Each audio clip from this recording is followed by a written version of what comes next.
Senhores, papo sério agora.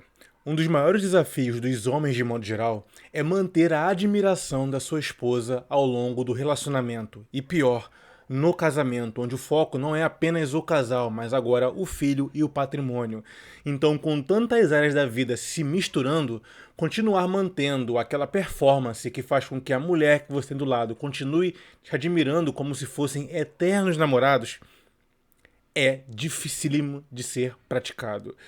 E isso faz com que muitos homens, inclusive, sofram daquela greve de sexo ou baixa libido dos relacionamentos que o casamento, que já virou um meme essa ideia de faltar sexo, acaba perpetuando na cultura social aí. Aquela brincadeira entre homens, né? E casou, vai acostumando que vai parar de transar e etc. Ninguém bota fé até acontecer consigo mesmo. E eu trago essa reflexão aqui forte, então vai segurando aí que a pílula vai ser amarga hoje, do Ícaro de Carvalho, que tem diversos pensamentos conservadores sobre família, casamento, fé, religião, mas acabou jogando uma ótima para trocar ideia com seus inscritos. É possível, na modernidade, com tantas influências externas, manter um casamento blindado quanto a isso?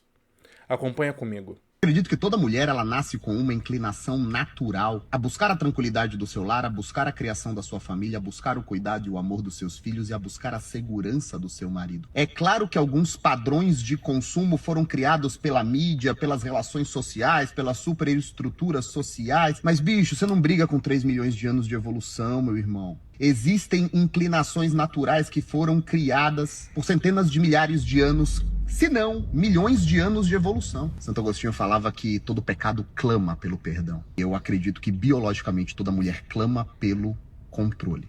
E aí eu te falo, que tipo de homem você pode ser para a sua esposa? Que tipo de pai você pode ser para os seus filhos? Se você tem um vício em gastar dinheiro, se você não sabe quais são as leis do dinheiro, se você não sabe, por exemplo, quanto custa o seu dinheiro, se ele está ocioso, quanto de inflação existe no ano, o que provoca inflação, o que contém a inflação, quanto que está pagando pré-fixado, quanto que está pagando pós-fixado, se você deve comprar o seu apartamento à vista ou financiado, em que condições você deve pensar em um consórcio, o que é renda fixa de curto prazo, o que é renda fixa de longo prazo. Eu não tô nem falando de ações, eu não tô falando de criptomoeda não, eu tô falando assim do dinheiro do dia a dia. Se você não sabe essas regras mínimas, entendeu? Que tipo de homem você espera ser? Como é que você pretende proteger e prover a sua família? Como você pretende ser um porto seguro para a sua esposa? Você tá pensando em investimento, cara? Você precisa virar homem primeiro. Porque a maneira com que você cuida do seu dinheiro é a maneira com que você cuida de todas as outras coisas na vida. Porque o dinheiro é uma parte importantíssima da vida. Então toda mulher nasce com uma predisposição a deixar-se controlar, comandar no bom sentido, e são essas partes que as pessoas imbecis vão encarar como machismo, pelas decisões acertadas e seguras do homem que ela escolheu para a vida dela. Qual é o problema?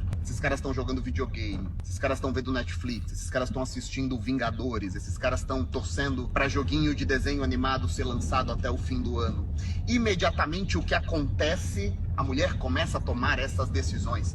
Meu irmão, se a tua mulher decidir concluir sozinha, ou conversando com amigas, ou nas ansiedades de madrugadas enquanto ela passa a noite virando na cama, que você é o cara fraco da relação, fodeu.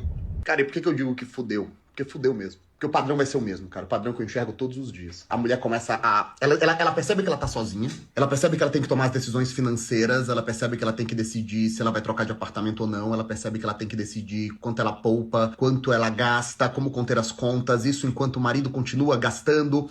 Todas as vezes que ela chegar em casa e o marido estiver sentado vendo TV, ela vai pensar com ela mesma, por que eu escolhi esse cara? Ela vai lembrar que ela tá envelhecendo. E ela vai pensar, puta, eu continuo insistindo com esse cara, ou eu ainda tenho chance de trocar? Ela pensa, esse cara vai ser o pai dos meus filhos. Se ele já for o pai dos filhos, ela pensa, que merda que eu fiz da minha vida. Ela começa a olhar pras amigas dela que escolheram melhor e começa a pensar, puta, eu caguei. E isso tudo enquanto você tá lá sentado no sofá, sem perceber que o mundo dela tá ruindo e pensando, será que eu vou conseguir transar hoje? Será? E aí ela vai ter que tomar decisões financeiras. Ela vai ter que aprender sobre dinheiro. Aí ela vai ter que decidir o que fazer com esse dinheiro. Tudo isso enquanto ela encara o marido dela como um estorvo. Ah, mas eu trabalho, eu pago um pedaço das contas. Bicho, é sempre quem manda. É sempre quem tem um controle do casal. É sempre quem está à frente do casal. É sempre quem é a cabeça do casal. Isso vai gerar estresse e ansiedade nela, numa quantidade muito maior do que geraria em qualquer outro homem. Eu, pelo menos, sinto um prazer desgraçado de fazer negócio, de fazer dinheiro. Vá pra São Paulo, olha os fluxos de pagamento dos imóveis que eu tava querendo olhar, daí eu venho, olho minhas ações, vejo os relatórios. Cara, é um prazer, é um prazer. Aí quando eu tenho que limpar a bunda de uma das crianças, eu falo, puta merda, ainda bem que a Ana resolve isso, né? Imagine que essas atividades estão todas prazerosas para boa parte dos homens, são extremamente desprazerosas para a maioria das mulheres. E aí existe um vórtice que acaba acontecendo, que são esses casos de humilhação mesmo. Se você deixar tua mulher mandar em você, é assim que você acaba. Você acaba sem sexo, você acaba sendo obrigado a dar beijo em cachorro, ela vai colocar um cachorro para dormir na tua cama. Ela vai te obrigar a ficar dando voltinha, a recolher merda de animal. E aí talvez ela compre outro cachorro. E aí enquanto você tá na cama com ela, ao invés de você estar comendo ela, você tá lá vendo ela beijar o pescocinho do cachorro, assistindo Netflix, enquanto ela reforça quem manda na casa, entendeu? Eu sei que sua opinião desagrada um monte de gente, eu sei que essa opinião encarada como machista por muita gente, mas a vida é o que é. A vida é o que é. Não se briga com 3 milhões de anos de evolução em 200 anos de modernidade. Chamar de machismo, de feminismo, a ideia de que o homem deve dar a moldura do relacionamento. Falamos tanto aqui do frame, da ideia de que o homem não se deve impor liderança, mas de se fazer líder. É natural a escolha de um líder daquele que toma as melhores decisões dentro de um relacionamento. Mas para isso é necessário dominar competências na vida para que as suas decisões, em 80% delas, haja acerto e menos erros.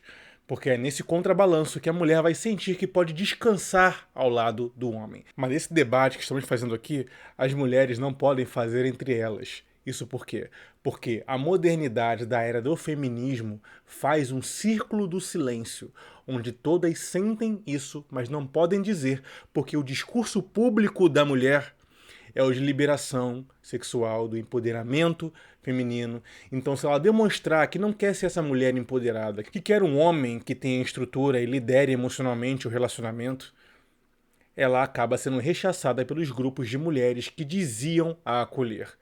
Então as mulheres estão nesse meio termo, mesmo aquelas que concordam com você, não podem dizer, mas no fundo clamam por isso. E eu não discordo do Ícaro quando ele diz que toda mulher em algum nível busca por segurança num homem. Mesmo aquela que é turrona, mandona e etc., quando ela vai para casa, ela quer um homem que saiba o que está fazendo. Mesmo aquela em posição de liderança, quando vai para casa, ela quer um homem a qual ela possa descansar e não ser a mulher, aspas, empoderada 100% do tempo, todo o dia. E voltando ao prelúdio desse vídeo aqui, eu quero que você me ouça com atenção. E é por isso que é tão difícil hoje manter a ideia de um casamento. Porque a ideia de homem provedor está sendo descartada culturalmente, destruída financeiramente, vilipendiada através das leis modernas que colocam o homem como vilão, e o homem simplesmente está largando a mão do volante, deixando o carro guiar sozinho se a mulher não segurar do outro lado. Saber fazer dinheiro, produzir, encarar o mundo, ter ambição, ser um estoico emocional para segurar as inconstâncias da mulher, o homem pensa, para quê? Por que eu tenho que fazer isso para uma mulher que eu entendo que não mereça isso? E é por esse motivo que cada vez mais os homens estão abandonando a ideia de provisão, apesar de ser ela que, na prática, mantém o relacionamento. Agora é bom expandir a tua visão de provisão, tá? Não é provisão apenas material. Senão não haveria provedor corno por aí, certo? Eu tô falando de provisão também emocional, mental e espiritual. Provisões que são mais sensoriais dão a sensação de segurança à mulher e não apenas a financeira. Porque dinheiro a mulher também está fazendo, mas e o resto? E a assertividade? E a estabilidade emocional? Isso só o homem consegue entregar na mulher no dia a dia e no cotidiano. É a mulher entender que, cara, se eu cair, esse cara vai me segurar. Isso dá uma confiança e segurança para a mulher que o homem nunca vai entender. Então o homem que mantém a sua performance apesar do casamento, e não fora dele apenas, cria barreiras de contenção a mais contra um possível divórcio. O problema são os estímulos que levam o homem a desistir dessa provisão ao longo desse casamento. Isso não é uma conversa de ideólogo histérico, é uma conversa de pessoas adultas, tá além para machismo, feminismo ou qualquer ismo moderno que esses últimos 200 anos inventaram. Porque, como eu já disse aqui, no fim do dia, mulher continua sendo mulher e homem continua sendo homem. Os instintos estão lá, apesar da cultura, e não por causa da cultura. E você tem que aprender a lidar com eles e entender que algumas demandas da mulher são atemporais, independente do tempo em que você está. Algumas são mascaradas com um discurso ideológico, mas no fim das contas, já falamos várias vezes aqui, é aquilo que é.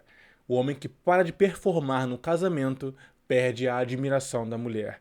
Perca a admiração da mulher e perderá o sexo dessa mulher.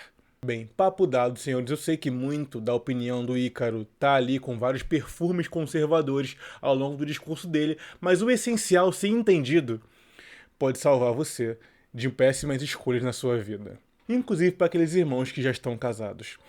Eu sou Ricardo Tomé, falando e escrevendo pelo Conselho. Até a próxima.